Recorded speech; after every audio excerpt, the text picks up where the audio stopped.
میرے بھائیوں، رمضان مبارک کی آمد ہے۔ آج پاکستان میں 1 اپریل ہے۔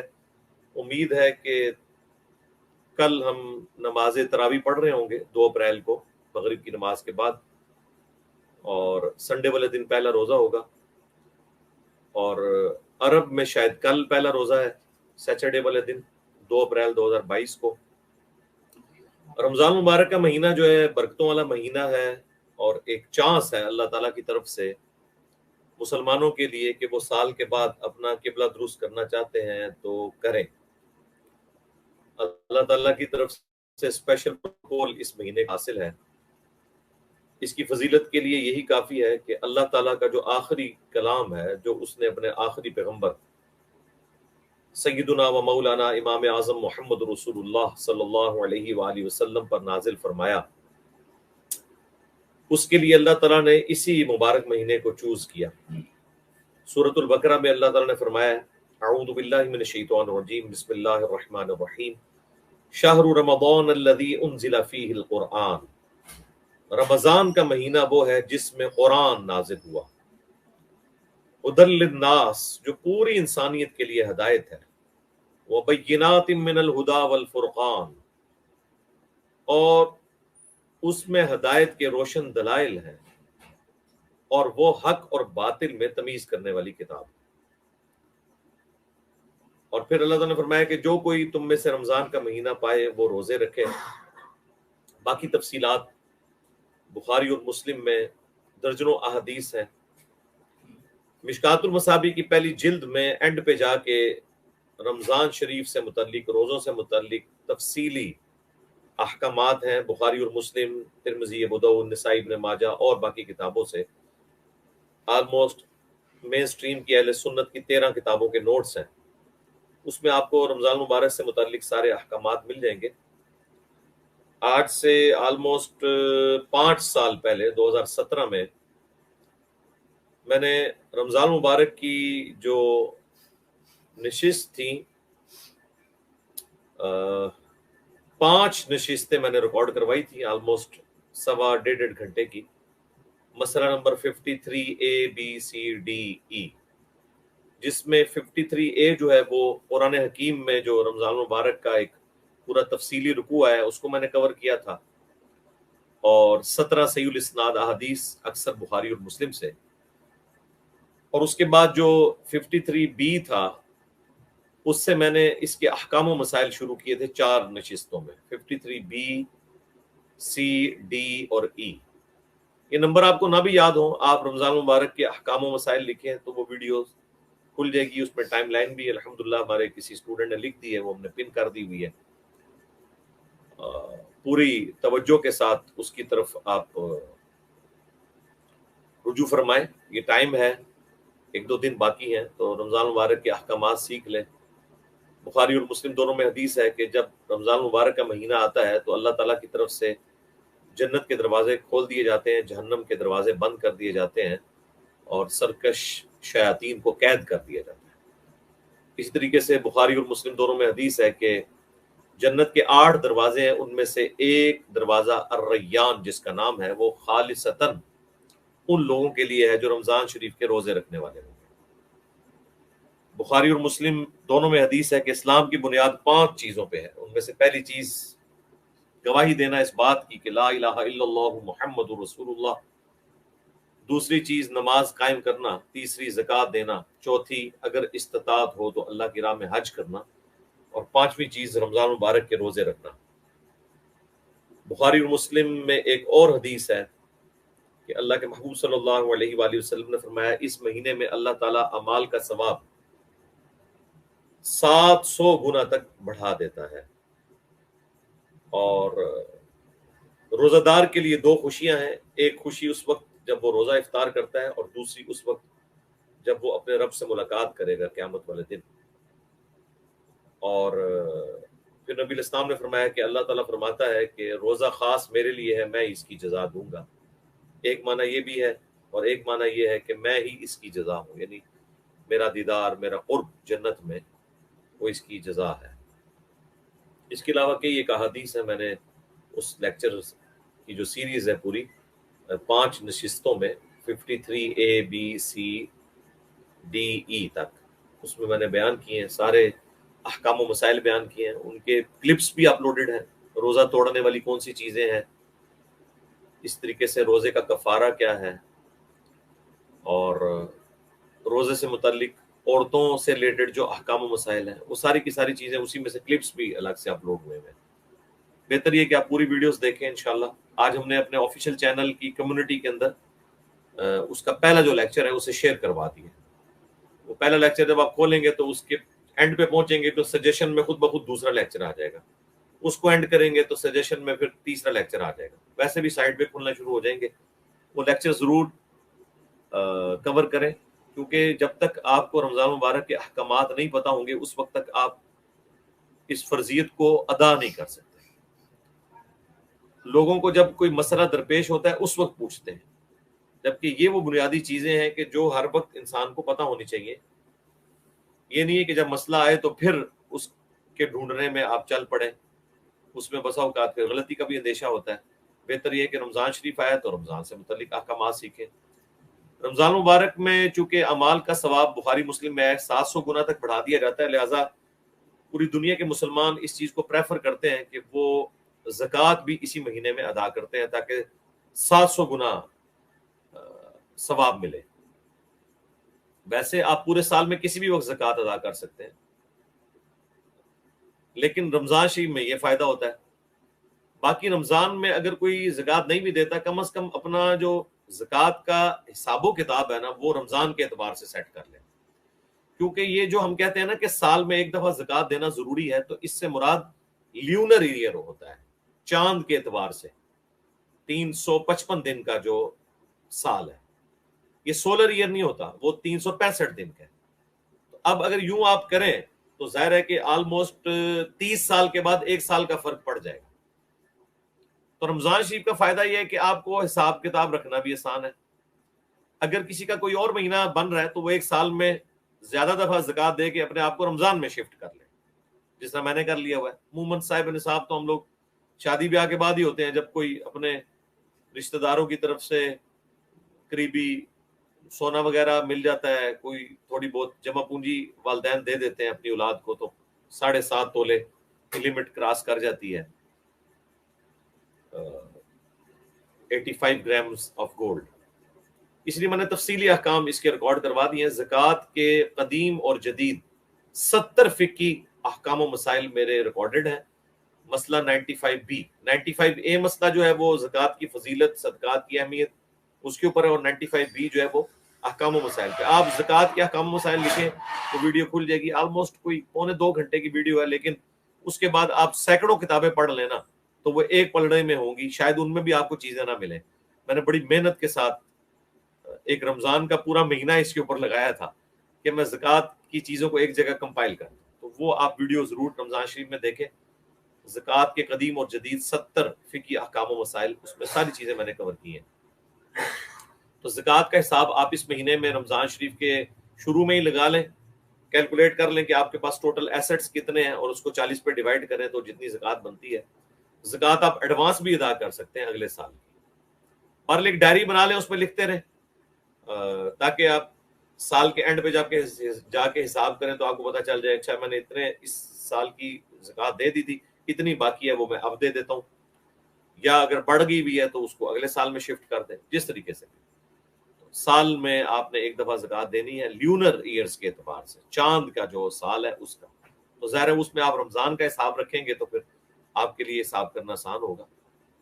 باقی اپنی ڈائری ضرور بنا لیں۔ تو یہ چند ایک موٹی موٹی چیزیں تھیں جو رمضان مبارک کے اعتبار سے یاد رکھیں۔ آخر میں ایک حدیث سناتا ہوں، باقی تو اس پہ گھنٹوں فی البدی بولا جا سکتا ہے، کہ بخاری اور مسلم دونوں میں حدیث ہے کہ جس شخص نے ایمان اور احتساب کے ساتھ رمضان مبارک کے روزے رکھے تو اللہ تعالیٰ اس کے پچھلے سارے گناہوں کو معاف کر دے گا۔ جس نے ایمان اور احتساب کے ساتھ رمضان مبارک کی رات کا قیام کیا، یعنی قیام اللیل جو ہم کرتے ہیں، جسے ہم عرف عام میں تراویح کہتے ہیں، تو اللہ تعالیٰ اس کے سابقہ سارے گناہوں کو معاف کر دے گا۔ اور جس نے ایمان اور احتساب کے ساتھ شب قدر کا قیام کیا، اللہ تعالیٰ اس کے پچھلے سارے گناہوں کو معاف فرما دے گا۔ ایمان اور احتساب کا مطلب یہ ہے کہ اللہ سے ثواب کی نیت سے، اخلاص کے ساتھ اصلاح نفس کے لیے جو کوئی یہ اعمال کرتا ہے. تو چونکہ رمضان کا مبارک مہینہ قرآن کے ساتھ جڑا ہوا ہے، لہٰذا قیام اللیل میں سستی نہ کریں.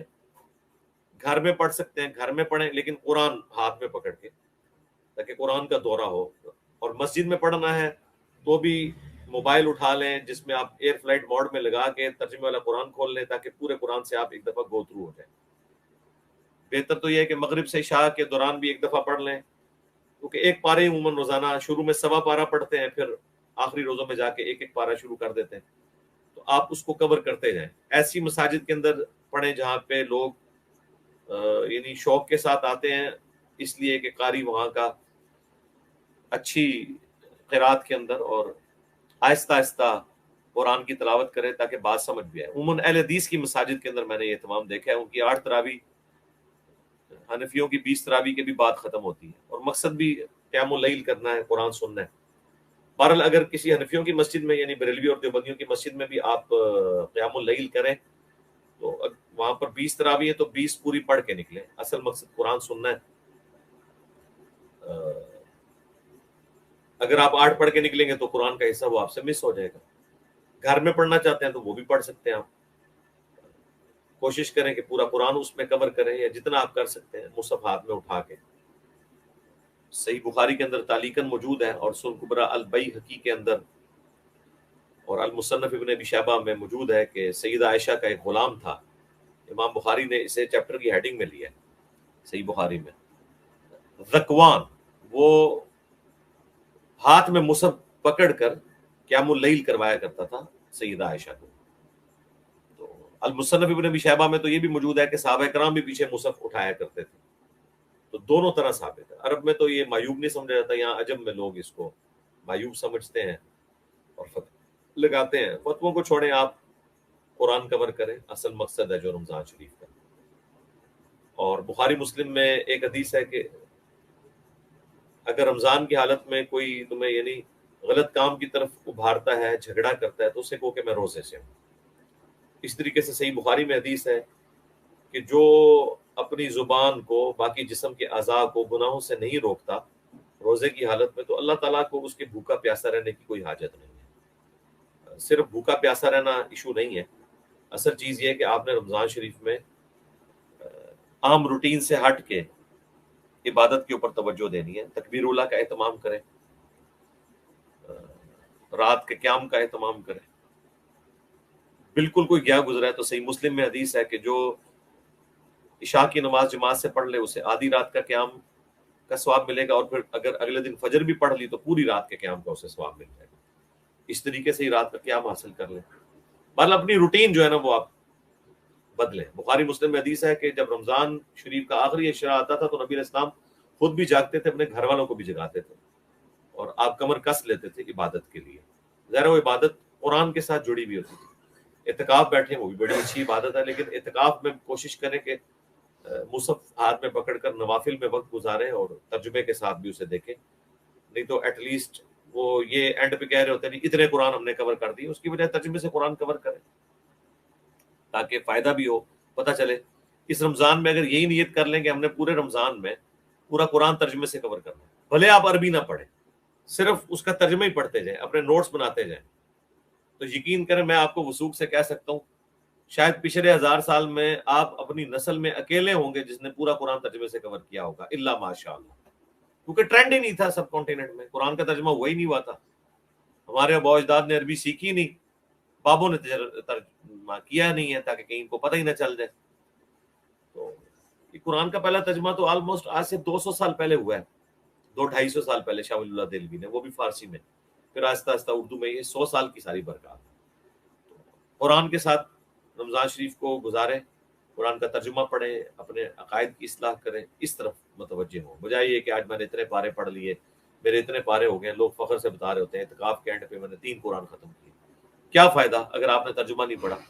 قرآن سے پہلے بھی آپ شرک کر رہے تھے، قرآن پڑھنے کے بعد بھی آپ شرک کر رہے تھے، تو قرآن سے آپ نے حاصل کیا کیا جب تک آپ نے قرآن کے عقائد کے اوپر توجہ نہیں دی. اسی طریقے سے اگر آپ نے قرآن کی تفسیر کور کرنی ہے تو میں آپ کو مشورہ دوں گا، یہ ہم نے جو نئی تفسیر کی ریکارڈنگ شروع کی ہے اس کے 113 لیکچر اپلوڈ ہو چکے ہیں. آج سورۃ الانعام کا آخری لیکچر اپلوڈ ہوا ہے. 113 لیکچر کو تو چھوڑ دیں، آپ پہلے 30 لیکچر بھی کور کر لیں. پہلے 6 لیکچر قرآن کے تعارف پہ ہیں اور باقی کے لیکچرز کے اندر آلموسٹ سورۃ البقرہ کور ہو جائے گی. ایک گھنٹے کا سٹاپ واچ آن کر کے. کوئی بھی لیکچر 59 منٹ سے زیادہ کا نہیں ہے، سب 1 گھنٹے کے اندر ہے. عصر سے مغرب وہ دیکھ لیں تاکہ قرآن کے ساتھ آپ کا شغف ہو. بڑی یعنی تفسیر کے ساتھ میں نے ایک ایک چیز کو، اختلافی مسائل کو، ہر چیز کو کور کیا اس کے اندر الحمدللہ.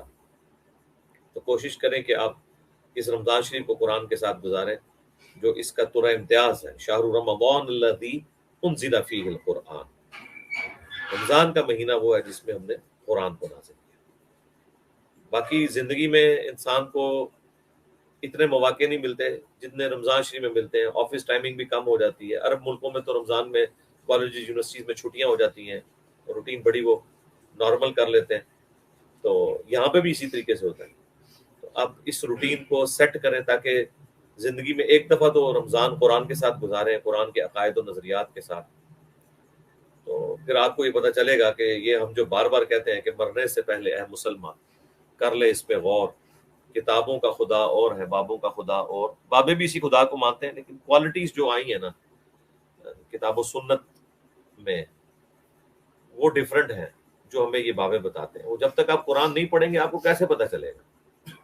تو قرآن کے ساتھ اپنے بھی بچوں کو بھی قرآن پہ لگائیں، انہیں بھی اسائنمنٹ دیں کہ بھئی اتنا قرآن کور کرنا ہے. پورا نہ ہو بے شک، ایک ایک رکوع لے کے بیٹھ جائیں کہ آج ہم پہلا رکوع قرآن کا کور کریں گے. اور اس کے لیے بیسٹ ٹائم جو ہے وہ عصر سے مغرب کا ٹائم ہے. اس سے بیسٹ ٹائم نہیں ہوتا. بھی ذرا قریب ہوتا ہے کہ اپنے کو اگر نہیں بیٹھ سکتی کم از کم بچوں کو لے کے بیٹھے. اگر وہ افطار میں مصروف ہے تو افطار سادہ کریں یار. میں تو دراز سے یہ کوشش کرتا ہوں افطار لمبا چوڑا ہو، کھجور ہو، ساتھ ہی کھانا کھا لیں تاکہ زیادہ یہ پرابلم کھڑے نہ ہو پیٹ کے حوالے سے بھی، گیس کے حوالے سے. تو کئی ایک ایشوز ہیں. زیادہ کھائیں گے تو پھر عبادت کہاں سے کریں گے؟ بہرحال عصر سے مغرب ایک آئیڈیل ٹائم ہے. دوسرا اس کے بعد اگر کوئی ہو سکتا ہے تو وہ فجر سے لے کے اسکول جانے کے اوقات کے درمیان اگر اسکول لگے ہوئے قرآن کے ساتھ اپنے آپ کو کسی طریقے سے جوڑیں.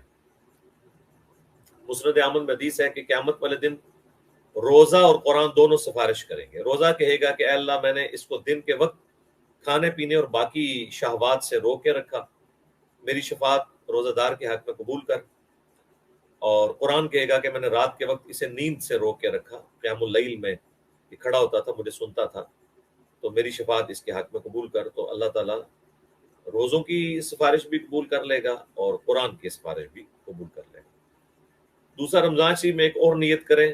میں سب سے ریکویسٹ کروں گا مسلمان مردوں سے بالخصوص کہ داڑھی رکھ لیں.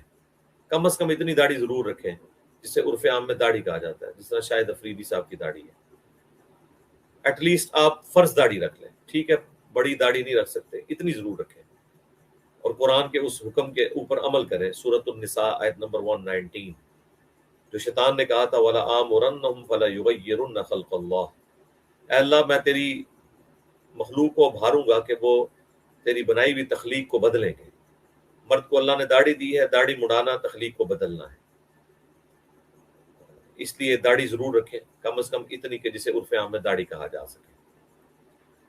اور دوسرا تکبیر اولیٰ کے ساتھ نماز کا اہتمام کریں تاکہ رمضان کے بعد بھی آپ کو یہ عادت پڑے کہ آپ جماعت کے ساتھ نماز ادا کریں. اور جماعت سے مراد ہے پہلی رکعت میں شامل ہونا. یہ آخری رکعت میں ملنا جماعت کا بس اتنا ہی ثواب ملے گا جتنا آپ نے ملے. سے مراد جو ہے نا وہ پہلی رکعت سے شامل ہونا ہے. اسی لیے فقہا کا اس پہ اتفاق ہے کہ اگر کوئی شخص قسم اٹھاتا ہے کہ میں عصر کی نماز فلاں جگہ جماعت سے ادا کروں گا، ان کا کفارہ ادا کرنا پڑے گا. یہ ذرا ذہن میں رکھیے گا. جماعت کا تکبیر اولیٰ کا اہتمام کرنے کا بڑا اچھا موقع ہے. صحیح مسلم میں حدیث ہے کہ اگر کبیرہ گناہوں سے بچا جائے تو ایک نماز سے دوسری نماز، ایک جمعے سے دوسرا جمعہ اور ایک رمضان سے دوسرا رمضان درمیان کے تمام گناہوں کا کفارہ ہو جائیں گے. لیکن شرط لگا دی کبیرہ گناہوں سے بچا جائے. اب نماز چھوڑنا خود کبیرہ گناہ ہے، یہ نہیں ہو سکتا کہ ایک بندہ جمعہ پڑھے اور اگلا جمعہ پڑھے بیچ کے سارے گناہ معاف، نہیں، اس میں الفاظ ہیں اگر کبیرہ گناہوں سے بچا جائے تو نماز چھوڑنے سے بڑا کون سا کبیرہ گناہ ہوگا؟ قرآن میں واضح آیا ہے وَأَقِيمُوا الصَّلَاةَ وَلَا تَكُونُوا مِنَ الْمُشْرِكِينَ، نماز کو قائم رکھنا اور دیکھنا مشرک نہ ہو جانا۔ سورہ الروم کی آیت نمبر 31 ہے۔ پھر صحیح مسلم میں 246 نمبر حدیث ہے، بندے کے کفر اور ایمان، شرک اور اسلام کے درمیان فرق نماز ہے۔ یعنی نماز نہ پڑھنے والا پاکستان کے شناختی کارڈ میں مسلمان ہے، اللہ کے ہاں وہ مسلمان نہیں ہے، عملاً وہ کافر ہے۔ ٹھیک ہے، عقیدے میں ہم اس کے کلمے کا احترام کر لیتے ہیں۔ جامعہ ترمذی میں حدیث ہے، نبی علیہ السلام نے فرمایا ہمارا اور منافقین کا عہد جو ہے وہ نماز کی بنیاد پہ قائم ہے، جس نے نماز چھوڑ دی جان بوجھ کر اس نے کفر کیا۔ جامعہ ترمذی میں ایک اور حدیث ہے، عبداللہ بن شقیق تابعی کہتے ہیں کہ صحابہ کرام صرف تارک الصلاح کی تکفیر کیا کرتے تھے، یعنی جو نماز چھوڑنے والا ہے اسے کافر سمجھتے تھے۔ اب آپ کو اندازہ ہوا کہ میں نے یہ جملہ بولا کہ پاکستان کے شناختی کارڈ میں مسلمان ہیں۔ تو رمضان شریف کا مہینہ ایک ایسا مہینہ ہے جہاں نماز کی روٹین، میں نے دیکھا ہے کہ میجورٹی مسلمان خصوصاً ہمارے سب کانٹیننٹ میں رمضان کے مہینے میں نماز شروع کر دیتے ہیں، تو انہیں یہ بتانے کی ضرورت ہے کہ یہ صرف رمضان کے ساتھ ریلیٹڈ نہیں ہے بلکہ پورا سال ہے، تو عادت جو بنتی ہے اس کو آپ لے کے چلیں آگے۔ صحیح مسلم میں حدیث ہے، عبداللہ ابن مسعود کہتے ہیں رضی اللہ تعالیٰ عنہ کہ جماعت کے ساتھ نماز پڑھنا یہ تمہارے نبی کی وہ سنت خدا ہے، ہدایت یافتہ سنت ہے جو تمہارے رب نے تمہارے نبی کو عطا کی ہے، اگر اسے چھوڑو گے تو گمراہ ہو جاؤ گے۔ اور نبی علیہ السلام کے مبارک زمانے میں یہ حدیث آگے چلتی مسلم شریف کی، ابن مسعود کہتے ہیں نبی علیہ السلام کے مبارک زمانے میں اگر کوئی بیمار بھی ہوتا تھا اور دو بندوں کے سہارے مسجد میں آ سکتا تو مسجد میں آ کے نماز پڑھتا تھا کہ کہیں اسے منافق شمار نہ کر لیا جائے۔ یعنی اس زمانے میں نماز نہ پڑھنے والا منافق شمار ہوتا تھا، کافر شمار ہوتا تھا، اس لیے منافق بھی مجبوراً نماز پڑھتے تھے کہیں ہم پہ فتویٰ نہ لگ جائے۔ اگر یہ والا اسلام ہوتا کہ نہ داڑھی کی ضرورت، نہ عورت کو حجاب کرنے کی ضرورت، نہ نماز پڑھنے کی ضرورت، نہ روزہ رکھنے کی، اور بس صرف اتنا کہہ لینا کافی کہ جو کچھ بھی ہے تیرے محبوب کی امت سے ہے، تو یقین کریں میں آپ کو لکھ کے دیتا ہوں پورا عرب اسلام قبول کر لیتا۔ اس طرح کا اسلام، انہیں یہ پتا تھا کہ لا الہ الا اللہ کا مطلب کیا ہے، کہ اب ہماری مرضی نہیں چلنی۔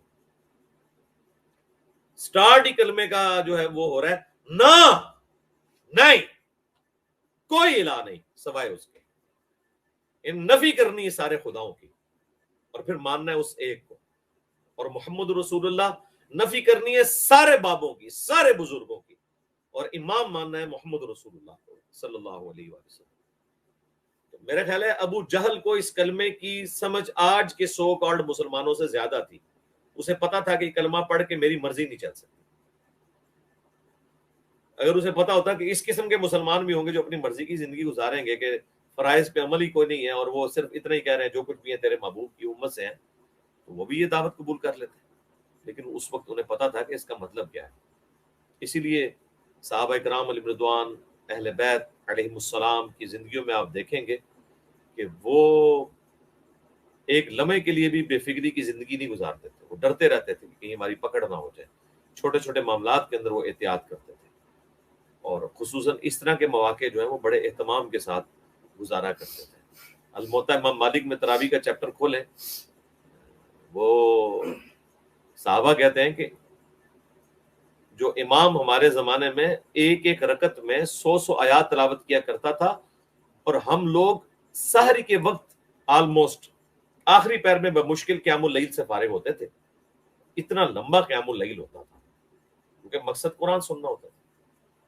قرآن کے ساتھ اس کو اللہ تعالیٰ نے جوڑ دیا، اور ظاہر ہے کہ قرآن ان کے لیے تو ایک غذا تھی نا، ترجمہ تو آتا تھا انہیں، ہمارے لیے کہ ہم یہ اٹھا کے کھڑے ہوں موبائل فون اور ترجمے والا کھولیں، فتح محمد جلندری صاحب کا ترجمہ کھول لیں یا مولانا مودودی رحمہ اللہ کا ترجمہ کھول لیں اور ترجمہ ساتھ ساتھ کور کریں، اور جو آستہ قرآن پڑھنے والے قاری ہیں ان کے پیچھے کھڑے۔ میں نے بتا دیا بخاری میں امام بخاری نے چیپٹر کی ہیڈنگ میں لیا ہے کہ ذکوان جو غلام تھا سیدہ عائشہ کو وہ قیام اللیل کراتا تھا، مصحف ہاتھ میں پکڑ کے، مصحف ہاتھ میں پکڑے اور سامنے ایک ڈیسک رکھ لیں اور جاتے ہوئے اس ڈیسک کے اوپر رکھیں، پھر قیام میں اٹھا لیں اور یوں معاملات کو لے کے چلیں، قرآن کے ساتھ جوڑیں۔ میں نے ساری باتیں اس لیے کی تاکہ موٹے موٹے مسائل کور ہو جائیں. ظاہر ہے یہ تو بڑی عجیب بات ہے کہ آج ہم رمضان شریف کے مہینے میں بیٹھ کے یعنی شروع ہونے والا ہے, ہم جو ہے وہ ربیع الاول کو ڈسکس کر رہے ہو یا محرم کو ڈسکس کر رہے ہو. اس وقت تو سب سے امپورٹنٹ چیز یہ ہے کہ ہم ان چیزوں کو ڈسکس کریں. اب آ جائیں اسلامی بہنوں کی طرف, تو ظاہر ہے ان کے ساتھ کئی معاملات جڑے ہوئے ہیں, خصوصاً ان کے جو پیریڈز کے دن ہیں مخصوص ایام, اس میں وہ روزہ نہیں رکھ سکتی. صحیح مسلم میں حدیث ہے, عائشہ کہتی ہیں کہ نبی الاسلام ہمیں رمضان شریف یا غیر رمضان شریف دونوں اعتبار سے انہوں نے کہا کہ حیض کی حالت میں چھوڑے ہوئے روزوں کے کفارے کا حکم دیا کرتے تھے, لیکن نماز کے کفارے کا حکم نہیں دیتے تھے. یعنی نمازیں تو آپ نے نہیں پڑھنی, لیکن روزے جو چھوٹیں گے وہ بعد میں پورے کرنے ہیں. باقی جو بچوں کو دودھ پلانے والی عورتیں ہیں ان کو اجازت دی ہے. ابو داؤد, ترمذی, نسائی, ابن ماجہ میں حدیث ہے کہ نبی الاسلام نے جو پریگننٹ عورت ہے جو امید سے ہے اور جو عورت دودھ پلا رہی ہے, ان دونوں کو رمضان کے مہینے کے روزے مؤخر کرنے کی اجازت دی ہے کہ وہ بعد میں رکھ لیں. بے شک سردیوں میں جا کے آپ رکھ لیں, جیسے کہ اب گرمیوں کے درمیان میں روزے آلموسٹ اتنی گرمیاں بھی نہیں ہیں. لیکن اگر کیٹاسٹرافک کنڈیشن ہوتی ہے کہ پہلے پریگننٹ تھی پھر دودھ پلاتی رہی پھر پریگننٹ ہوگی, اس طرح ہوتا ہے عموماً, اس طرح سلسلہ چلتا رہتا ہے 8-10 سال تک, تو 8-10 سال تک تو پھر اتنے روزے جمع ہو جائیں تو پھر ظاہر ہے کہ لا یکلف اللہ نفسا الا وسعها, تو پھر ایسی اسلامی بہنیں ہر روزے کے بدلے ایک صدقہ فطر دے دیں. جو صحیح بخاری میں ہے کہ انس بن مالک جب بوڑھے ہو گئے تھے تو وہ ہر روزے کے بدلے ایک مسکین کو گوشت کے ساتھ کھانا کھلایا کرتے تھے, بہترین کھانا جو ہوتا ہے. تو 30 روزوں کے بدلے آپ ہر روزے کے بدلے ایک جو آپ کے ادھر کا کھانے کا جو ریٹ بنتا ہے ایک وقت کے کھانے کا, وہ آپ کو فدیہ کر دیں. روزے رکھنے کی بھی ضرورت نہیں ہے, لیکن جو لوگ روزے رکھ سکتے ہیں ان کو پھر فدیہ کرنے کی اجازت نہیں ہے. اس طریقے سے جو لوگ شوگر کے پرماننٹ مریض ہیں اور انہیں انسولین لگانی پڑتی ہے یا اور بیماریاں جس میں ان کو دوائی لینی پڑتی ہے, ان کے اوپر روزے فرض نہیں ہے, وہ فدیہ دے لیں گے کیونکہ وہ پرماننٹ ڈس آرڈر ہے نا ان کے اندر.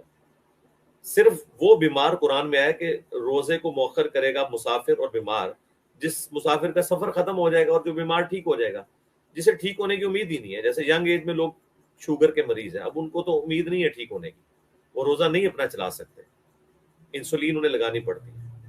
تو ٹھیک ہے, وہ پھر اپنے اس معاملے کو اس طریقے سے لے کے چلیں. اور اگر وہ روزہ رکھنا چاہتے ہیں تو بعض علماء نے یہ بھی فتویٰ دیا کہ اب انسولین چونکہ میدے میں تو نہیں ٹپکائی جاتی, اب ٹیکے کا مسئلہ جو ہے تو اختلافی ہے, ظاہر اجتہادی مسئلہ ہے, وہ پھر بیچارے شوگر کے مریض گلٹ فیل کرتے ہیں, تو ان کے لیے پھر بہتر یہ ہے کہ روزہ رکھ لیں وہ. اسی طریقے سے جو لوگ دمے کے مریض ہیں, انہیلر یوز کرنا پڑتا ہے, کیٹاسٹرافک کنڈیشن ہے, وہ روزہ رکھ لیں, انہیلر بھی یوز کر لیں. اب اس کی بنیاد پہ کوئی سگریٹ نہیں یوز کر سکتا, یہ تو ایز اے لاسٹ ریزارٹ ہے, اور انسولین بھی وہ یوز کر لیں. لیکن پھر اس میں احتیاط یہ ہے کہ ہر روزے کا ایک فدیہ بھی دے دیں تاکہ کوئی وہم باقی نہ رہے, کیونکہ یہ مسئلہ نص قطعی سے نہیں ہے, اجتہادی ہے, اور اجتہادی مسئلے میں ڈر تو لگا رہتا ہے اس اعتبار سے. باقی صحیح بخاری میں تعلیقاً روایتیں موجود ہیں, پوری اسناد مصنف ابن ابی شیبہ کے اندر موجود ہے کہ آنکھ میں سرما لگانے سے روزہ نہیں ٹوٹتا, اسی طریقے سے کان میں پانی چلے جانے سے روزہ نہیں ٹوٹتا, اسی طریقے سے سر میں تیل لگانے سے روزہ نہیں ٹوٹتا. مسواک تو سنت ہے, صحیح بخاری میں آیا, نبی اسلام کیا کرتے تھے روزے کی عادت میں. ٹوتھ پیسٹ بھی اگر کوئی کر لیتا روزہ اس کا ٹوٹے گا نہیں, کیونکہ حلق سے نیچے تو اس نے ذائقہ نہیں گزارا, لیکن بہتر ہے صرف برش ہی کر لیں, یا سحری ختم ہونے سے پہلے پہلے آپ ٹوتھ برش کر لیں, تو آپ اس وام سے بھی نکل جائیں گے, آپ پیسٹ استعمال کر لیں. بل یہ وہ آسانیاں ہیں. اب دوائی آنکھ میں ٹپکانا, اس کے بارے میں حنفیوں کا تو یہ موقف ہے کہ روزہ ٹوٹ جائے گا, کیونکہ وہ کہتے ہیں وہ گلے تک پہنچ جاتا ہے. پر یہ چونکہ اجتہادی مسئلہ ہے, بہتر یہ کہ آپ اس سے بچیں. اب میں ریگولرلی ڈراپس یوز کرتا ہوں, کیونکہ شعب چشم ہوا تھا 2016 میں, اس کے ایفیکٹس پھر ختم نہیں ہوئے. اللہ کا شکر ہے, لوگ تو اندھے بھی ہو جاتے ہیں, لیکن اللہ نے شکر ہے بینائی رکھی ہے, لیکن یہ چیز ایک اٹیچ کر دی ہے, تو میں ڈراپس یوز کرتا ہوں ایک لوبریکیشن کے طور پر, لیکن رمضان شریف میں یوز نہیں کرتا. ہاں, آنکھ میں پانی ڈالیں تو کوئی نہیں, روزہ ٹوٹے گا, غسل کرنے سے نہیں ٹوٹے گا, کپڑوں کو گیلا کرنے سے نہیں ٹوٹے گا, کلی کرنے سے نہیں ٹوٹے گا. اور بعض لوگ کلی کرنے کے بعد تھوک ہی پھینکتے رہتے ہیں, ان کی تسلی بس ایک دفعہ تھوک پھینک دیے کافی ہے, باقی جو تری اندر رہے گی یا اس کی ٹھنڈک محسوس کر رہے ہیں، اس کی وجہ سے روزہ نہیں ٹوٹتا. اسی طریقے سے بعض لوگ یہ بھی پوچھ لیتے ہیں قے آنے سے، وہ ابو داؤد میں حدیث ہے کہ جو جان بوجھ کے قے کرتا ہے اس کا روزہ ٹوٹے گا، کیونکہ پھر وہ روزہ نبھا نہیں سکتا. لیکن جس کو خود بخود قے آ گئی ہے تو وہ ڈیسیژن کر لے، اس کا روزہ نہیں ٹوٹے گا، اگر وہ نبھا سکتا ہے تو کرے. اس طریقے سے خون دینے سے بھی روزہ نہیں ٹوٹے گا. ابن عباس کا ایک قول صحیح بخاری میں سب کو کور کرتا ہے کہ جسم میں کوئی چیز داخل کرنے سے روزہ ٹوٹتا ہے، نکالنے سے نہیں ٹوٹتا. اب خون تو نکالا جاتا ہے نا، روزہ نہیں ٹوٹے گا. ہاں، روزے کی حالت میں پچھنے بھی لگوائے ہیں، یعنی کپنگ کروائی ہے، جامع جسے کہتے ہیں، اور بعض دفعہ افطار بھی کر لیا گیا ہے صحابہ کرام کی طرف سے. تو پھر انس بن مالک نے کلیئر کیا، صحیح بخاری میں بھی، ابو داؤد میں، سنن دارمی کے اندر بھی موجود ہے کہ اگر کوئی روزہ نبھا سکتا ہے اس کمزوری کے بعد، کیونکہ بعض اوقات خون دینے کے بعد آپ کو لیکوڈ لینا پڑ جاتا ہے، ادروائز بڑا مشکل ہو جاتا ہے، تو وہ نبھا لے. جو نہیں نبھا سکتا وہ افطار کر لے.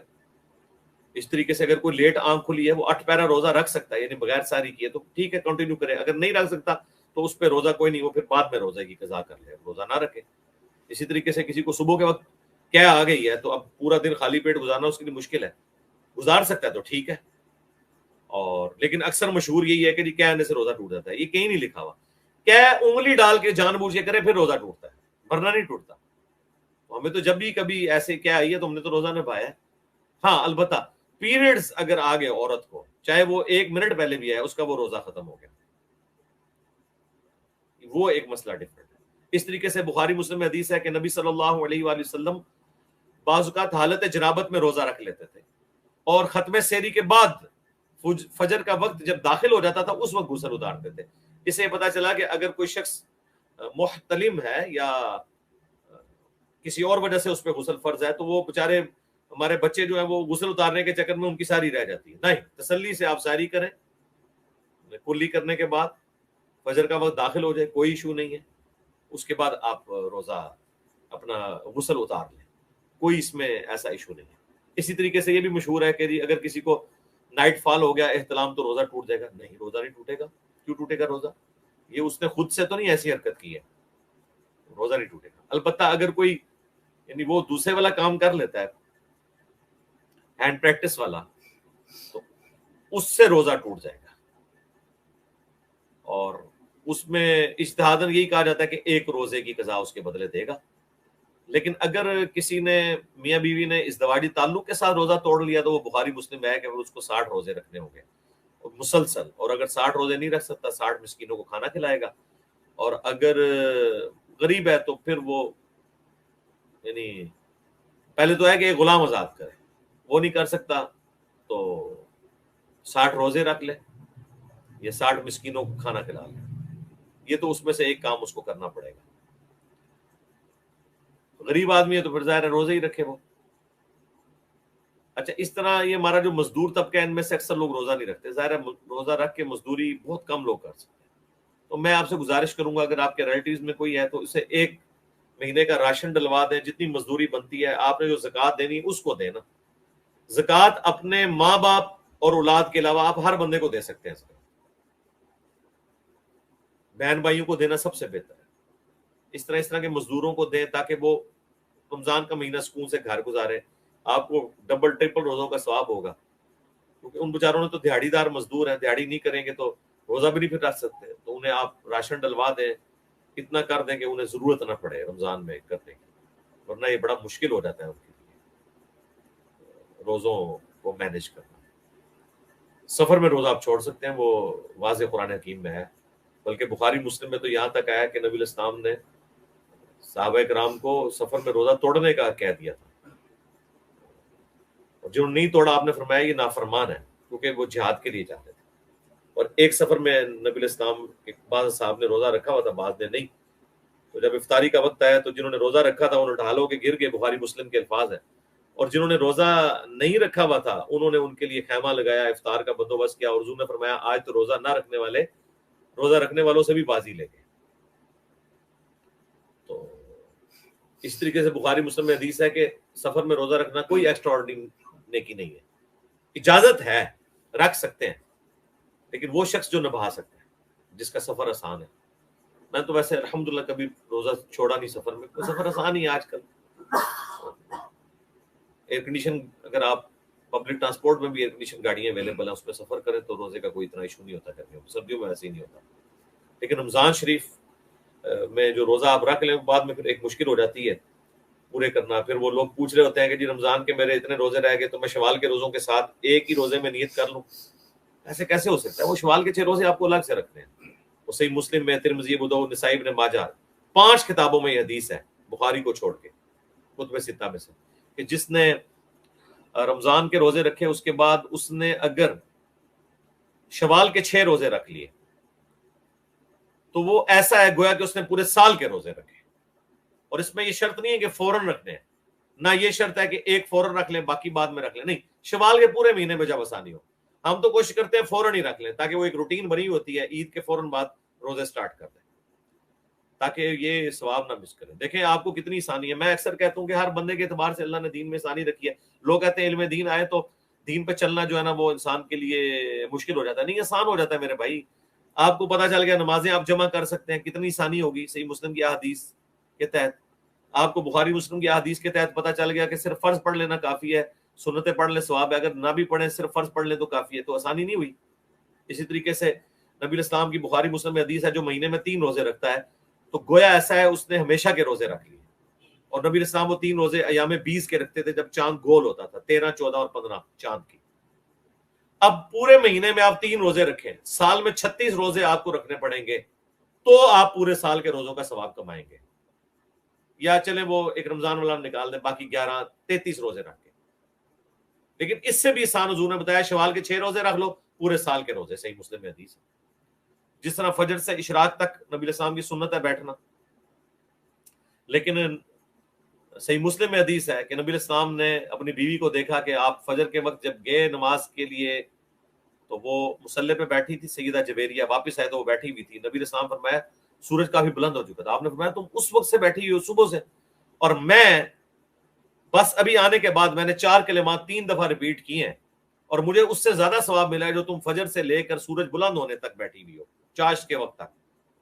سبحان اللہ وبحمدہ عدد خلقہ ورضا نفسہ وزنۃ عرشہ ومداد کلماتہ. یہ 4 کلمات 3 دفعہ پڑھ دیں. سبحان اللہ وبحمدہ تو ایک ہو گیا، اس کے ساتھ عدد خلقہ ورضا نفسہ وزنۃ عرشہ ومداد کلماتہ، یہ ٹوٹل ایک وظیفہ بن گیا. اس کو آپ نے 3 دفعہ ریپیٹ کرنا. تو یہ ہمارے جیسے لوگوں کے لیے نا، جو مجھے یاد ہے میں اپنی زندگی میں سب سے زیادہ جو چیز مس کرتا ہوں نا وہ فجر سے لے کے اشراق تک مسجد میں بیٹھنا ہے. یہ میری زندگی کی سب سے بڑی انجوائمنٹ ہوتی تھی. اور میں اس وقت سوچا کرتا تھا، میں آپ کو آج سے آلموسٹ 7-8 سال پہلے کی بات، میں کہتا تھا میں اپنی زندگی میں اگر اللہ کے حضور نفلی عبادات میں سے کوئی عبادت قیامت دن پیش کر سکا نا، میں کہوں گا کہ یہ میری زندگی کی روٹین ہے، میں نے کبھی نہیں چھوڑی. اور اس وقت مجھے اس پہ اتنی خوشی محسوس ہوتی تھی. میں یہ آپ کو فَأَمَّا بِنِعْمَةِ رَبِّكَ فَحَدِّثْ، اور اپنے رب کی نعمتوں کا خوب چرچا کرو، اس کے تحت آپ کو بتا رہا ہوں. آپ سے کوئی اجر نہیں لینا میں نے، لیکن میں آپ کو بتا رہا ہوں کہ میرے پہ پھر کیسی آزمائش آئی. تو میں اس وقت میں نے کبھی سوچا بھی نہیں تھا کہ میری زندگی پہ یہ وقت آنا ہے. میں بڑے بڑے یعنی آفس کے کاموں میں گیا، بلوچستان کے ریگستانی ایریوں میں وقت گزارا، ادھر بھی میری یہ روٹین ہوتی تھی کہ فجر سے اشراق تک میں اکیلا مجھے بیٹھنا پڑے نا مسجد میں بیٹھتا تھا. اور میں سمجھتا تھا یہ میری زندگی کی سب سے بڑی نیکی ہے نفلی نیکیوں میں جو میں اللہ کے حضور پیش کر سکتا ہوں، اور یہ کبھی چھوٹے گی نہیں. بڑا بڑا مشکل وقت آیا لیکن میں نے یہ روٹین کبھی نہیں چھوڑی. لیکن آج دیکھیں میرا خیال ہے 3 سال سے زیادہ ہو چکے ہیں، میں شاید ایک دفعہ بھی مسجد میں فجر سے اشراق تک نہیں بیٹھ سکتا. ایون فجر کی نماز بھی میں مسجد میں نہیں پڑھتا ہوں سیکیورٹی ریزنز کی وجہ سے. تو ایجنسیوں کی طرف سے مجھے تھریٹ تھی. تو میں سوچتا ہوں یار کتنے خوش نصیب ہیں آپ لوگ، آپ کے پاس ابھی رمضان شریف آپ بیٹھیں گے رمضان کے علاوہ بھی. تو پھر ہمارے جیسے لوگ انہی وظائف سے ہی سہارا چلا لیتے ہیں نا. پھر میں کہتا ہوں کہ اللہ تعالیٰ کا احسان ہے کہ اس نے اس طرح کے آسان وظیفے ہمارے جیسے لوگوں کے لیے رکھے ہیں. شوال کے 6 روزے رکھ لیے، پورے سال کے روزوں کا ثواب. سبحان اللہ بحمدہ عدد خلقہ ورضا نفسہ وزنۃ عرشہ ومداد کلماتہ پڑھ لیا تو اشراق تک بیٹھنے کا ثواب. اس طرح کے وظیفے ہمارے لیے رکھ دیے، تو آسانی اللہ تعالیٰ نے رکھ دی. تو میں نے یہ باتیں اس لیے بتائیں کہ انسان پہ مشکل وقت آتے ہوئے دیر نہیں لگتی. اس سے پہلے کہ آپ کے گھٹنے جواب دے دیں، آپ کی کمر جواب دے جائے اور آپ خشوع خضوع سے سجدہ بھی نہ کر سکیں، ان لوگوں سے پوچھیں جنہوں نے پوری زندگی سجدہ کر کے نماز پڑھی ہے اور اب کئی سالوں سے وہ کرسی پہ بیٹھ کے یا اشاروں سے نماز پڑھ رہے ہیں، تو ان سے پوچھیں تو وہ کتنا مس کرتے ہیں سجدے کو. میں ایسے لوگوں کو جانتا ہوں، اور وہ کہتے ہیں ہمارا دل کرتا ہے کہ ہم ماتھا زمین پہ رکھیں، لیکن نہیں، صحت اجازت نہیں دیتی ہے. اس سے پہلے کہ یہ آپ کی کمر جواب دے جائے، آپ کی جوانی کی طاقت ختم ہو جائے، یا کوئی کیٹاسٹرافک کنڈیشن، کوئی ناگہانی آفت کی وجہ سے آپ معاملات سے دستبردار ہو جائیں اور پھر آپ تمنا ہی کرتے رہیں. وہ صحیح بخاری میں حدیث ہے کہ جب میرا بندہ بیمار ہوتا ہے نا، اللہ تعالیٰ فرماتا ہے تو اللہ تعالیٰ اپنے فرشتوں سے کہتا ہے کہ اس کے جو عمل میں سستی آ گئی، ذرا بیماری کی وجہ سے نفلی باتیں تو زیادہ نہیں کر سکتا، تو اللہ تعالیٰ فرماتا ہے بتاؤ اگر میں اسے دوبارہ سے وہ صحت دوں، یا میرے اعتبار سے اگر میں دوبارہ سے اسے وہ حالات و واقعات دوں، تو کیا یہ اسی طریقے سے نیکیاں دوبارہ نہیں شروع کر دے گا؟ تو فرشتے کہتے ہیں کہ کر دے گا. یہ صحیح بخاری میں حدیث ہے، مشکات میں بھی آپ کو کتاب الجنائز میں مل جائے گی. تو اللہ تعالیٰ فرماتا ہے میرے فرشتوں پھر اس کے نامہ اعمال میں وہی ثواب لکھو جو یہ صحت کے دنوں میں کیا کرتا تھا. تو یہ ان لوگوں کے لیے تسلی ہے کہ جو بڑھاپے کی وجہ سے، بیماری کی وجہ سے نماز صحیح طریقے سے پڑھ نہیں پاتے اشاروں کی وجہ سے، انہیں وہی ثواب ملے گا. یا وہ نفلی روزے نہیں رکھ پاتے، انہیں ثواب اسی طریقے سے ملے گا جو صحت کے دنوں میں وہ کرتے تھے. لیکن یہ یاد رکھیں اگر صحت کے دنوں میں کیا ہے، یہ نہیں ہے کہ بیمار ہونے کے بعد انسان تمنا کرتا رہے کہ کاش میں ایسا ہوتا. نہیں، پہلے کرتے رہے ہیں تو ہی ثواب ملے گا، ادروائز نہیں. اللہ تعالیٰ دوسری طرف اس طرح رحمت فرمانے والا ہے. تو یہ رمضان کے مہینے کو گزاریں اللہ کے لیے. اور اس طریقے سے جو بہت بوڑھے ہو چکے ہیں، صحیح بخاری میں آتا ہے انس بن مالک 100+ ہو گئے تھے، تو وہ ہر روزے کے بدلے ایک مسکین کو گوشت کے ساتھ کھانا کھلایا کرتے تھے، اور پھر وہ قرآن کی آیت تلاوت کیا کرتے تھے کہ جو تم میں سے مشکل روزے پر قدرت رکھے تو وہ فدیہ دے لے، اس کے لیے وہ کافی ہے. اس طریقے جو پرماننٹ مریض ہیں وہ بھی گلٹی فیل نہ کریں، انسولین پیرلل میں لگائیں، روزہ بھی نبھائیں اور ایک فدیہ بھی دے دیں. اور اگر روزہ نہیں رکھ سکتے کوئی ایشو نہیں ہے، فدیہ دے لیں، انشاءاللہ ان کو اس کے ایکویلنٹ ہو جائے گا. اور رمضان شریف میں بھی کوشش کریں کہ اپنا وقت بجائے فلموں میں، ڈراموں میں گزارنے کے، رات کے وقت ہمارے یہ پبلک سیشن ہوا کریں گے انشاءاللہ. رمضان کی نشریات کے لیے مختلف ٹی وی چینلز نے رابطہ کیا تھا، لیکن ظاہر ہے میری اپنی بھی ایک روٹین ہے. میں نے سما ٹی وی والوں سے کہا ہے، ریگولرلی تو نہیں، بیچ میں کچھ پروگرام وہ رکھ لیا کریں گے 5 بجے سے لے کے 7 بجے تک شام کو، سید بلال قطب کے ساتھ انشاءاللہ تعالی. باقی یہ ہے کہ ہماری جو اپنی اس چینل کے اوپر روٹین ہے، شاہد اور بلال بھائی کے چینل کے اوپر، وہ رات کو 11 سے لے کر 1 بجے تک انشاءاللہ لائیو سیشن ہوگا، جو سٹوری سنانے والا، لائیو سٹوریز والا. اور اس کے بعد 15 منٹ کے وقفے کے بعد میں انشاءاللہ کوسچن آنسر کا سیشن کیا کروں گا، جو روزانہ کرتا ہوں آلموسٹ آدھے گھنٹے سے 40 منٹ تک. اور یہ جو جمعے والا، یہ اب ظاہر ہے کہ اب یہ آخری سیشن ہے. رمضان والا سیشن تو اس وقت نہیں ہوا کرے گا، رمضان میں پھر یہ 11 سے 1 بجے تک ہوا کرے گا، کیونکہ ہم نے قیام اللیل تو کرنا ہے پاکستان کے ٹائم کے مطابق 11 اور انڈیا کے ٹائم کے مطابق 11:30 بجے. باقی عرب ملکوں میں ظاہر ہے اس وقت 9 کا ٹائم ہوگا. تو یہ روٹین یہ ہوگی اس میں. باقی معاملات اسی طریقے سے انشاءاللہ چلیں گے. رمضان میں عموماً لوگ رات کو جاگتے ہیں، ایک روزہ رکھنا آسان ہو جاتا ہے، پھر فجر پڑھ کے آپ سوئیں، سور کے وقت اٹھیں، آدھا روزہ ویسے ہی گزر جاتا ہے. اچھا، یہ جو مشہور ہے نا کہ فجر کے بعد جو سو جائے تو اس کی عقل زائل ہونے کا اندیشہ ہے، یہ ضعیف روایتیں نہیں ہیں، یہ جھوٹی روایتیں ہیں، گھڑی ہوئی. کوئی عقل زائل ہونے کا اندیشہ نہیں ہے. ہاں، سنت ضرور ہے کہ نبی علیہ السلام سورج طلوع ہونے کے بعد سوتے تھے. باقی فجر کی نماز پڑھ لی، آپ کی مرضی ہے، آپ سو جائیں، ٹھیک ہے، کوئی ایشو نہیں ہے. اصل چیز ہے کہ نماز قضا نہیں ہونی چاہیے، اس کے اوپر ایمفسائز کریں کہ نماز قضا نہ ہو. رات کو جاگیں، بہترین ہے، لیکچر سنیں، قرآن سٹڈی کریں، فجر کا وقت ہو تو فجر کی نماز پڑھ کے سو جائیں. آپ دیکھیں اس لیے حنفی بھی فجر جو ہے جلدی کر لیتے ہیں. ویسے عام دنوں کہتے ہیں وہ جی روشنی میں پڑھنا زیادہ ثواب ہے، لیکن ادھر وہ یہ ثواب بھول جاتے ہیں، جلدی کر لیتے ہیں کیونکہ لوگوں نے سونا ہوتا ہے جا کے. تو رات کو آپ سارے اپنے معاملات کریں. نبی علیہ السلام بھی رمضان کی راتیں جا کے گزارا کرتے تھے. تو آپ کو آدھا روزہ تو ویسے ہی گزر رہے گا. میری تو سال ہر سال سے روٹین ہے.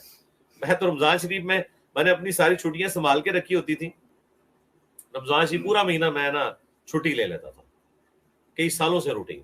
اب تو اللہ کا شکر ریٹائرمنٹ لے لی ہے، لیکن ریٹائرمنٹ کے بعد میں زیادہ مصروف ہو گیا ہوں. تو میں یقین کریں، میں اپنی وائف سے، بچوں سے کہتا ہوں میں اپنی یونیورسٹی کی لائف میں، اپنے کالج کی لائف میں اتنا مصروف نہیں تھا، حالانکہ اتنا پڑھنے لکھنے والا بندہ تھا. آفس میں بھی میں یعنی ایک ڈائنامک قسم کے آفیسر کی حیثیت سے میرا وقت گزرا ہے. جتنا کام مجھے اب کرنا پڑتا ہے، میں اللہ کا شکر ادا کرتا ہوں. اللہ تعالیٰ نے ایک کام کے لیے چنا ہے تو اپنی ساری ایفرٹس پٹ کروں اس کام میں. آپ لوگ بھی اس ٹائم کو یوٹیلائز کریں، قرآن تفسیر کلاسز شروع کریں. یہ آپ جو چٹخارے دار قسم کے میرے کلپ دیکھتے رہتے ہیں اختلافی موضوعات پہ، رمضان شریف میں آپ نا قرآن کے ساتھ اپنے آپ کو جوڑیں، قرآن کلاسز شروع کریں. یہ جو نئی والی ہیں جو مسلح والے بیک گراؤنڈ کے ساتھ ہیں، ایک تو پرانی ہے 9 سالوں میں ریکارڈ ہوئی اکتوبر 2010 سے اکتوبر 2019 تک 344 لیکچرز میں، وہ بھی الگ سے ہیں. لیکن یہ زیادہ میں نے اس کو بڑے اہتمام کے ساتھ الحمدللہ ریکارڈ کروایا ہے، اور ہر چیز اس میں نے آپٹیمل کور کی ہے. اور ہم نے پہلی دفعہ ان قرآن کلاسز میں تو یہ نہیں تھا کہ نیچے قرآن ڈسپلے ہو، تو اس میں آپ کو پھر مصحف سامنے لے کے بیٹھنا پڑتا تھا. لیکن یہ جو قرآن کلاسز ہیں اس میں ہم نے بڑے موٹے فونٹ کے اندر نیچے مصحف ڈسپلے کرایا ہے، جس کی نظر کمزور بھی ہونا وہ بھی پڑھ سکتے ہیں. دیکھیں آلموسٹ یہ تقریباً اتنی وڈتھ بنتی ہے میری کتابوں کی، یہاں سے لے کے یہاں تک اتنی وہ پھر ڈسپلے ہوتی ہے نیچے آیت. آپ دور بھی بیٹھے ہو تو بالکل واضح پڑھی جاتی ہے. مصحف لینے کی ضرورت نہیں، صرف ڈائری لے کے بیٹھے، آیت آپ کو آ جائے گی، نوٹ کریں، قرآن کلاسز کور کریں انشاءاللہ تعالیٰ. ابھی تو دنیا میں ہزاروں لوگ ہیں جو ہمارے اسٹوڈنٹس، اسلامی بھائیوں میں بھی اسلامی بہنوں میں بھی، کہ وہ قرآن تفسیر لیکچرز کے ذریعے پھر آگے لیکچرز دیتے ہیں. آلموسٹ ساری چیزیں میں کراس ریفرنسز بھی احادیث کے کور کرتا ہوں، آیات کے. اگر احادیث کے نمبر ظاہر اس میں نہیں لگے ہوتے، فی البدی بیان کر رہا ہوتا ہوں، تو ہمارے جو بھائی ہیں مسلم اونلی والا چینل، انہوں نے وہ سارے قرآن کلاسز کو کلپس بنا کے ایک ریفرنس لگا کے اسے اپلوڈ کیا. اس چینل پہ جا کے آپ وہ بھی دیکھ سکتے ہیں. لیکن وہاں آپ کو ظاہر پیچز کی فارم میں ملے گا. قرآن کلاسز یہاں سے کور کریں، اور ریفرنس چاہیے تو وہ میں نے ایٹ لیسٹ کتابوں کے نام ضرور بتا دیے، وہ آپ اس پہ سرچ کریں اسلام 360 میں وہ بھی آ جائے گا. اپنا یعنی ٹائم قرآن کے ساتھ گزاریں. رات کو بہترین وقت ہے، آپ اس کو یوٹیلائز کریں. جو آفس سے چھٹی لے سکتے ہیں وہ چھٹی لیں. رمضان کو آپ اللہ کے لیے اس اعتبار سے ضرور گزاریں کہ اپنی باقی ساری چیزیں جو ہے نا، وہ جتنی دنیا داری والے معاملات ہیں ان کو بس آخری درجے تک ایز اے لاسٹ ریزارٹ کریں. جو لوگ یعنی جن کے کاروبار سیٹ ہیں، اور وہ کوشش کریں کہ اپنا وقت اللہ کے لیے گزاریں.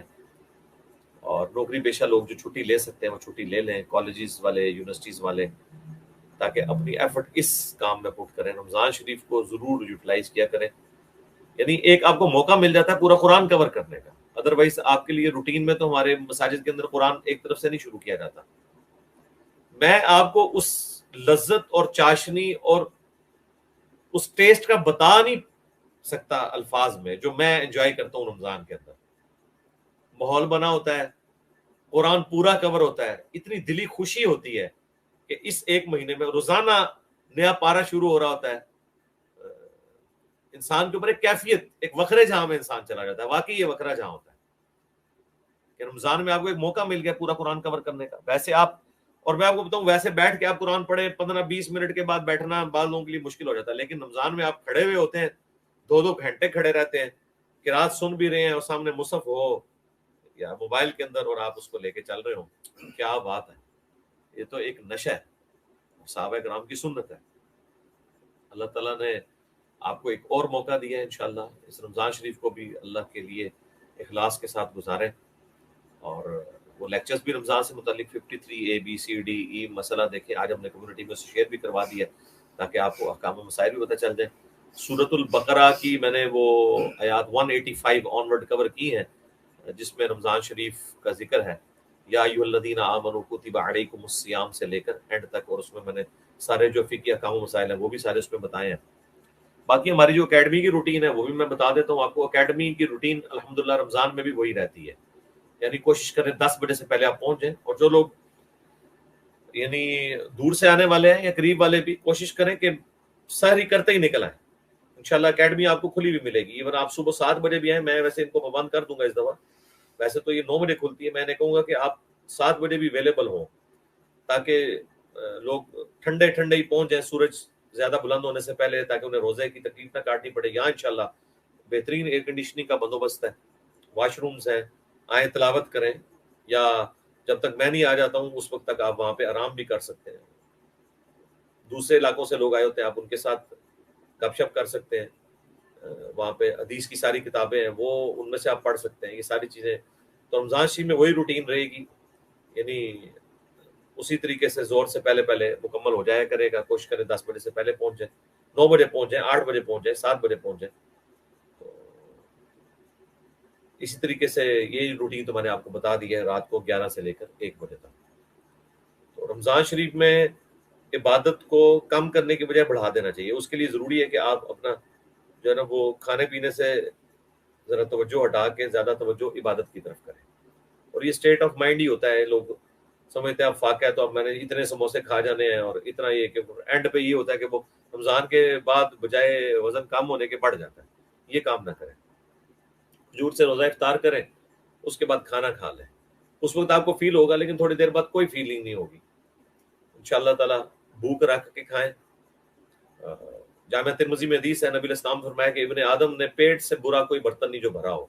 اس کے لیے اتنا ہی کافی ہے کہ ایک حصہ کھانے کے لیے، ایک پانی کے لیے، ایک ہوا کے لیے چھوڑ دیں. صحیح سند کے ساتھ حدیث موجود ہے. تو اچھا وقتی طور پہ بھوک لگتی ہے، لیکن تھوڑی دیر بعد آپ دیکھیں گے بھوک لگنا بند ہو جائے گی، جس کا پریکٹیکل ثبوت یہ ہے کہ آپ نے کئی دفعہ اس طرح وقت گزارا ہوگا کہ کھانا کھاتے ہوئے روٹی ختم ہو گئی ہے، اور روٹی پکانے کے لیے لینے کے لیے گئے، اور ساتھ ہی آپ کہتے ہیں میری تو بھوک ہی مر گئی ہے. وہ اس لیے مر جاتی ہے کہ وہ بس اتنا کھانا آپ کے لیے کافی ہوتا ہے. بھوک رکھ کے کھانا کھائیں، تو انشاءاللہ پھر آپ روٹین کے ساتھ اپنے معاملات کو لے کے چل سکتے ہیں. اور ٹائم ٹیبل بنا لیں. ٹائم ٹیبل بنائے بغیر آپ کوئی کام نہیں کر سکتے. ٹائم ٹیبل بنائیں کہ فجر کے وقت میں نے یہ کرنا ہے، یا رات کو میں نے اس وقت جو ہے وہ قرآن پڑھنا ہے، اس وقت سے لے کے اس وقت قیام اللیل ہوگا، اس وقت سے یہ وقت میرا یہ ہوگا. اس کو ایک دفعہ سوچ کے لکھ لے کہ میں جو مینج کر سکتا ہوں، پھر اس کو اسٹرکٹلی فالو کریں ریلیجیسلی. ادروائز اگر آپ یہ کہیں گے نہیں آج میں نے اس وقت جو ہے وہ کر لیا، کل میں اس وقت کر لوں گا، پھر وہ آپ کا کام کمپائل ہوتا جائے گا کہ ایک دن یہ کام. اس لیے بخاری مسلم میں حدیث ہے، نبی علیہ السلام نے فرمایا کہ اللہ تعالیٰ کو مختصر عمل پسند ہے جو روٹین کے ساتھ کیا جائے، بنسبت اس عمل کے کہ جو روٹین سے نہ ہو لیکن کثرت سے ہو. یعنی ایک شخص کہتا ہے کہ میں روزانہ 100 دفعہ دروشی پڑھوں گا. ایک دن 100 دفعہ پڑھتا ہے، اگلے دن 50 دفعہ، اگلے دن 1000 دفعہ. نہیں، روزانہ ہی 10 دفعہ پڑھ لے، روزانہ ہی 100 دفعہ پڑھ لے، جتنا اس کو آسانی ہے. اس طرح اپنے لیے مخصوص کر لے. قرآن کلاسز 1 گھنٹے کی ہیں، جو نئی والی ہیں وہ اسٹرکٹلی اسٹاپ واچ کے ذریعے اپلوڈ ہوئی ہوئی ہیں. پوری نہیں سن سکتے، آدھا گھنٹہ سن لیں. افطار سے پہلے آدھا گھنٹہ لگا کے آدھی کلاس سن لیں، اس کے نوٹس بنا لیں. میں کہتا ہوں آپ سورۃ البقرہ ہی کور کر لیں. قرآن کے پہلے 6 لیکچر ہی میرے تعارف کے اوپر 40 پوائنٹ جو میں نے کور کیے ہیں وہی کور کر لیں، تو آپ کے پاس دین کا کتنا علم آ جائے گا انشاءاللہ تعالیٰ. لیکن اپنی روٹین کو قرآن کے ساتھ جوڑیں. اس رمضان شریف کے اندر بالکل سستی نہ کریں. بچے جن کے 10 سال سے بڑے ہو چکے ہیں وہ بھی روٹین کریں. میں نے بھی الحمدللہ ارادہ کیا ہے کہ میں عصر سے مغرب بچوں کو لے کے بیٹھوں، قرآن شریف کھول کے ان کو قرآن حکیم کور کروایا جائے. اچھا اس کے لیے ضروری نہیں کہ آپ شروع سے قرآن شروع کریں. چھوٹے بچوں کے لیے ظاہر ہے کہ انٹرسٹ کی چیز جو ہے وہ واقعات ہوں گے، تو یا اللہ تعالیٰ کے جو فزیکل فنامنا آف نیچر ہے اس سے ریلیٹڈ چیزیں یا اخلاقیات سے متعلق ہے، تو وہ آپ ڈپینڈ کرتا ہے آپ کون سی صورت شروع کرنا چاہتے ہیں. میں تو ویسے آپ سب کو مشورہ دوں گا کہ اللہ تعالیٰ نے جو سب سے بہترین بیان احسن القصص کہا ہے جس صورت کو، وہ ہے سورہ یوسف، سورت نمبر 12. اس میں انٹرسٹ بھی ڈیولپ ہوگا. آپ نے سٹارٹ کرنا ہے سورہ یوسف کو لے کے چلیں، یا انبیاء کرام کے واقعات میں سورہ ہود اور سورۃ الاعراف ہے. عقیدہ توحید کے اوپر سورہ الزمر ہے، سورہ الانعام ہے، سورہ بنی اسرائیل ہے. یعنی جو آپ سمجھتے ہیں. اگر بچے بڑے ہو چکے ہیں پھر ٹھیک ہے سورۃ البقرہ سے سٹارٹ کریں. ویسے سورۃ البقرہ بھی خود اپنے اندر واقعات کو سمے ہوئے اگر آپ کو آتے ہیں تو وہ تو سب سے بیسٹ ہے. بنی اسرائیل کی ہسٹری ہے. اس لیے دیکھیں اللہ تعالیٰ نے اس مدنی سورت کو قرآن کے آغاز میں رکھا ہے تاکہ کسی کا انٹرسٹ لوز نہ ہو. اور سورۃ البقرہ کے پہلے 4 رکوع پورے قرآن کی دعوت کا خلاصہ ہے. وہ آپ میری قرآن تفسیر کلاسز میں اگر سن لینا پہلے 4 رکوع، تو سورہ بقرہ جیسی تو سورت ہی کوئی نہیں. یہ تو چوٹی ہے قرآن کی، کوہان ہے. تو بات جو آپ بہتر سمجھتے ہیں وہ آپ کر لیں. سورہ بقرہ، لیکن اس کے لیے پھر پہلے تھوڑی اپنی بھی تیاری کر لیں نا، کہ آپ نے خود پڑھا ہوا ہو، تفہیم القرآن سے پڑھ لیں، آسر البیان سے پڑھ لیں، ہمارا تفسیر لیکچر سن لیں، یا وہی لیکچر لگا لیں سامنے بچوں کو بٹھا کے LED کے اوپر، ساتھ نوٹس بناتے جائیں تاکہ چیزیں کور ہوں. قرآن کے ساتھ سارا شغف ہو انشاءاللہ تعالیٰ. بچوں کو روزوں کی بھی عادت ڈالیں. اب روزے کوئی مشکل نہیں رہے. ہم لوگ جب چھوٹے چھوٹے تھے تو ہمارے تو جون جولائی کے روزے تھے، اب تو یہ بڑے آسان روزے آ گئے ہیں الحمدللہ، تو رکھے جا سکتے ہیں، کوئی ایسا ایشو نہیں ہے. بچوں کو ابھی سے روٹین ڈالیں گے تو وہ پھر آگے روزے رکھیں گے، ادروائز پھر کہاں انہوں نے روزے رکھنے ہیں. تو ظاہر ہے ایک ایفرٹ تو پٹ کرنی پڑتی ہے. تو یہ خود بھی روزوں میں اہتمام کریں قرآن کا، بچوں کو بھی کروائیں اور جوڑیں قرآن کے ساتھ، قرآن کے عقائد و نظریات کے ساتھ. ترجمے والا قرآن لے کے بیٹھ جائیں، سامنے تکیے رکھ لیں، اس کے اوپر مصحف رکھیں. ایک رکوع ہی بے شک ترجمے کے ساتھ کور کریں، لیکن اس کے بعد پھر آپ ان کی کاؤنسلنگ کریں اور قرآن سرکل کریں، آپس میں ڈیبیٹ کریں کہ ہاں جی آپ بتاؤ، اپنے الفاظ میں بیان کرو کہ آج ہم نے کیا سیکھا ہے. اس طرح سپیکنگ پاور ان کی انہانس ہوگی، پھر وہ اچھے دائی بنیں گے انشاءاللہ تعالیٰ. باقی باتیں تو بہت کی جا سکتی ہیں. دیکھیں میں نے تو کہا تھا 10 منٹ لگاؤں گا، یہ تو 1 گھنٹہ ہو گیا ہے. ظاہر ہے کہ وہ اللہ تعالیٰ کی طرف سے شرح صدر ہوتا ہے، جو باتیں دل میں آتی ہیں میں نے درد دل آپ لوگوں کے سامنے رکھ لیے. اب آپ لوگ کوشش کریں کہ کوئی بھی سوال جو میں چیزیں بیان کر چکا ہوں رمضان مبارک سے ریلیٹڈ ہے، اس کو آپ نے انٹرٹین نہیں کرنا، کیونکہ میں نے آلریڈی الحمدللہ جتنے فقہی احکام و مسائل جو میجر تھے وہ کور کر دیے ہیں. میرے علم میں کوئی ایسا موٹا مسئلہ نہیں بچا کہ جو بیسک نیڈ ہو، لوگ کثرت کے ساتھ پوچھتے ہیں، میں نے اس کو بیان نہ کیا ہو. پھر بھی چلیں یار، بینیفٹ آف ڈاؤٹ دیتے ہیں آپ کو. اگر کوئی بھی رمضان پہ بھی آ جاتا ہے نا تو آپ انٹرٹین کر لیں، میں اس کو مختصر جواب دے دوں گا، کیونکہ ہو سکتا ہے بعد میں انٹر ہوا ہو یا اسے بات سمجھ نہ آئی بھی ہو. تو اللہ کا نام لے کے جی 1 to 1 کوسچن شروع کریں. پرائورٹی دیں ان کوسچنس کو جو رمضان شریف سے ریلیٹڈ ہو. اور جو لوگ لائیو سٹریم دیکھ رہے ہیں ان سے بھی میں ریکویسٹ کروں گا کہ آپ کوشش کریں جو رمضان کے آپ کے ان ریزالوڈ ایشوز ہیں نا وہ کوسچنس کے طور پر لکھیں، تاکہ ہمارے اس روٹین کا فائدہ ہو. رمضان کے اندر رمضان شریف کے احکامات سیکھنے کے بجائے رمضان سے پہلے ہی سیکھ لیں نا. کل تو اس وقت ہم لوگ قیام اللیل کر کے بھی آلموسٹ فارغ ہو چکے ہوئے ہوں گے، اور شاید آج عرب ملکوں میں تو آج قیام اللیل جاری ہے کیونکہ رمضان شریف کا مہینہ شروع ہو چکا ہوا ہے وہاں پہ. امید ہے